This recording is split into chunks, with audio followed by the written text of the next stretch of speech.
Fala aí, torcedor do nosso canal Golaço Brasil, trazendo mais um vídeo aqui no nosso canal. E nesse vídeo para falar da vitória do Palmeiras sobre o Santos 3-0 pela Copa do Brasil. O Palmeiras abre vantagem e encaminha aí a classificação para a próxima fase. O Casagrande elogiou muito o atacante Flaco Lopes, disse que ele vem desequilibrando nos jogos. Ontem não foi diferente, 2 gols contra o Santos. Está jogando muito o atacante do Verdão. Então vamos trazer esse corte aí com o Casagrande, trazer também o Nivaldo Prieto. Vamos compartilhar aqui no nosso canal para a gente reagir, mas antes quero convidar você que ainda não é inscrito aqui no nosso canal, se inscreva, ativa o sininho das notificações para você não perder nada. Tudo do Palmeiras, tudo do Verdão você encontra aqui no nosso canal Golaço Brasil. Vamos aí para o vídeo, fica até o final do vídeo. No final do vídeo eu trago os jogos que acontecem no dia de hoje. Flaco Lopes está desequilibrando os jogos.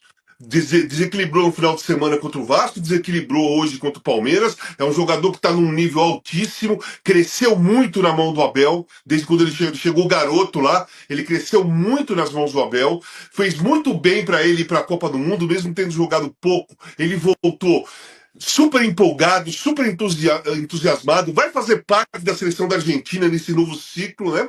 E o cara tá desequilibrando. Aí o outro teve contusão, se machucou muito, ainda não convenceu totalmente pelo preço que foi comprado, pelo valor que ganha, pelo esforço que o Palmeiras tem, e você joga, você fica ansioso para também fazer gols, né? Você vê o outro fazendo gols e você não. E aí, nas aulas mais fáceis, ele fica ansioso. O time do Palmeiras venceu o jogo e perdeu uma data da Copa do Brasil. Por que eu estou dizendo isso? Pelo futebol apresentado pelo time do Abel Ferreira, era para uma goleada de 5-6-0, assim, histórica, pela quantidade de oportunidades que o Palmeiras criou e, consequentemente, perdeu na finalização. Então, 3-0 foi pouco para o Santos. Na verdade, a impressão que eu tive é que o Santos abriu mão dessa competição. Falou, vamos fazer uma coisa, não estamos bem no Campeonato Brasileiro, classificados na Sul-Americana, vamos ver o que a gente consegue na Copa do Brasil. Não conseguiram absolutamente nada. Por que eu disse que o Palmeiras perde uma data? Na minha conta, se faz um placar de 4 gols de diferença, poderia tranquilamente colocar um time reserva, sem nenhum menosprezo ao time do Santos, porque aí você coloca os titulares no banco à disposição. Se a coisa em determinado momento apertou, bota o que dizem hoje a cavalaria para jogar. Então, 3-0 está classificado, é um passo importante, mas tem jogo. O Cuca deve entrar, muito provavelmente, já com o Gabigol, com o Neymar, que agora fica à disposição. Mas enfim, foi um passo muito bem dado pelo time do Palmeiras, praticamente define a classificação, mas tem jogo na Vila Belmiro. O Vasco da Gama, um grande triunfo, porque, olha, jogou grande parte da partida, quase toda, com 10 jogadores, e ainda assim criou muitas condições de fazer um placar elástico contra a equipe do Vitória. Colídio teve um lance no segundo tempo para matar o jogo ali com 2-0, dominou muito bonito, bateu legal, caprichosamente a bola bateu na trave. Eu tenho dito aqui, esse time do Vasco não tem cara de Série B no Campeonato Brasileiro. Definitivamente não tem cara de zona de rebaixamento no Campeonato Brasileiro. Acredito na recuperação do Vasco no Campeonato Brasileiro, mas a gente está falando aqui de Copa do Brasil, absolutamente aberto. O jogo em Salvador vai ser muito difícil e o Vasco vai ter que apresentar o mesmo futebol para conquistar a classificação. E o Vitória, jogando em casa, tem todas as condições de reverter esse placar. Vai ser um jogaço. Vitória e Vasco vai ser um jogo muito disputado. Grenal, tomara que seja em paz, tomara que seja na bola, no campo, tudo para ser um grande jogo, uma das maiores rivalidades do futebol mundial. Eu não tenho aqui, eu só tenho um cartão amarelo e vermelho. Eu queria ter um cartão verde aqui para dar pro Flaco Lopes. Pô, brincadeira, né? Os números do Flaco na temporada são impressionantes. Eu vinha dizendo que ele é o melhor jogador do Palmeiras. Já faz tempo que eu tô falando isso. Mas eu tô estou errado. Sinto muito em dizer que eu errei. Ele hoje é o melhor jogador do futebol brasileiro. É o que ele está apresentando. É só você pegar os números. Arquivo Prieto TV estreia neste sábado lá no nosso canal. Imperdível. Se eu fosse você, vou deixar o link aqui embaixo, já passaria por lá para fazer a sua inscrição e esperar. Sábado, meio-dia em ponto, Arquivo Prieto TV é o primeiro programa da série. Deixa sua curiosidade para o sábado, mas não perca. Já passe por lá. Vamos nessa, pessoal. Dados na coletiva do Abel, mas o recado maior foi em campo. O Palmeiras entrou para vencer o jogo, já sabendo que o Neymar não estaria em campo, e fez um primeiro tempo até não tão brilhante quanto a segunda etapa. E aí, no segundo tempo, desperdiça vários gols com o Giai, com o Maurício. Aquele terceiro ali pode colocar ou na conta do Arias ou na conta do Vitor Roque, mas fez 3-0. E é uma vantagem excelente e um time que está dominando de novo as ações em campo, Edu.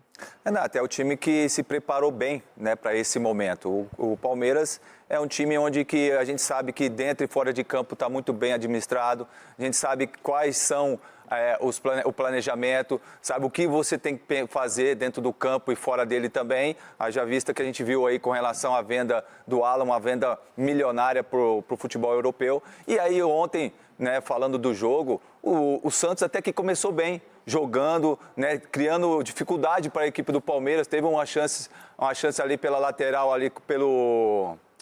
O lateral direito do Santos, agora fugiu o nome. O Igor Vinícius. Igor Vinícius, sim. que aí melhor acabou... chance do Santos no Melhor chance. Aí depois que tomou o gol, aí o Santos desmoronou, Renato. Aí o Santos caiu numa situação ruim dentro do campo, porque o Palmeiras que pressionou.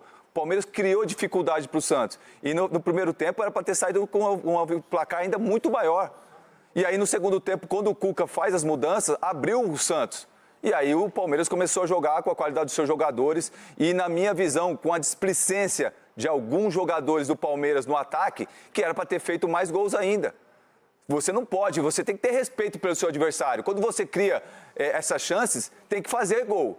Porque do outro lado tem profissionais também. Então você tem que respeitar, tem que fazer o gol sério. Não tem que brincar, não. Tem que fazer o gol. E pro outro lado, o Santos abriu. Saiu o Lucas Veríssimo, aí também acabou dificultando mais ainda a equipe do Santos. Então eu vejo que, na minha visão, o placar foi meio que mentiroso. Era para ser muito mais ainda do que foi o jogo. Ronaldão, vamos destacar aqui 2 argentinos. O Flaco Lopes, 2 gols na partida, tem sido um jogador decisivo e voltou da Copa do Mundo, talvez sendo até o principal jogador do time. Arias fez uma partida de entrega, de vontade, de participação, se apresentou, poderia ter feito gol, poderia, enfim, fez um jogo muito legal. E a gente viu o Giai com a primeira assistência, depois de muitos jogos pelo Palmeiras. A primeira assistência e perdeu esse golaço aí também na cara do Brasão. A verdade é que o Arias, para mim, foi o cara que citou... Ele é Giarce, viu? Não é Giai, é Giarce. Giarce? É. Ele deu um carrinho de cabeça, né? Você viu? Deu um carrinho de cabeça. Mas é um brigador. O Abel falou que ninguém é tão disciplinado, tão afim de treinar, de realmente melhorar quanto ele no clube. Mas o cara que jogou pro grupo foi o Arias. Pra mim, ele ditou o ritmo do jogo, ele colocou todo mundo pra jogar, deu passe, se irritou, que ele deu um monte de passe pra todo mundo e ninguém se benzeu direito, aquela coisa toda. E era pra ter sido mais. Eu vou nessa Se ele tivesse sido egoísta, ele ia fazer um dos gols mais bonitos do futebol brasileiro. Esse gol, eu tava comentando até com o Edu aqui, porque o Arias poderia ter feito o gol tranquilamente. Mas ele quis ser solidário e deu o passe para o Vitor Roque, que não vive o melhor momento, fez gol de pênalti. Mas eu acho que o Arias poderia ter definido. Ali faltou, acho que ele teve 1 segundo e ele resolveu cruzar, mas ele poderia ter definido. Olha aí o lance. Olha isso aí, olha. Olha só, olha a jogada. Olha só o drible. E aí... Serviu.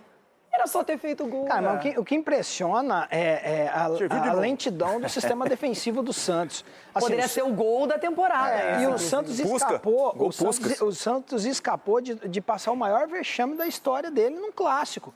Porque, assim, se o Palmeiras tivesse... não vou falar displicente, não acredito que seja essa palavra, porque os jogadores realmente eles tentaram. Não, Cavadinha, atacante, faz isso. Que isso? O Giai bateu. E lateral, a gente sabe. O Vitor Roque bateu, o cara bloqueou ali. Então não vejo como displicência. Eu vejo o quê? Como uma falta de pontaria. Se eles tivessem sido mais preciso, o Santos teria passado a maior vergonha da história dele, porque a disparidade aí de Palmeiras e Santos foi gigantesca mesmo. Foi gigantesca e assim, o Palmeiras passeou em campo, o Santos ficou em Santos. E eu vejo que a produção ofensiva do Palmeiras foi muito alta também. Isso é importante, que o time tenha chances, que ele chegue na área adversária. Ele dominou não só o ataque, mas todos os setores da partida. Isso ficou nítido. E o Santos vai ter que se preocupar muito, não é? Seguinte, já a ausência... Trazer aí, pessoal, os jogos dessa quinta-feira. Teremos 8 horas da noite, Internacional e Grêmio. Aí Brasileiro Série D, o Grêmio pela Copa do Brasil. Gaúcho Série A2, UEFA Europa League. Muitos jogos hoje, olha aí, ó, na Europa League. RB Salzburgo, Besiktas. Tudo entrando em campo. A Benfica, Estrela Vermelha.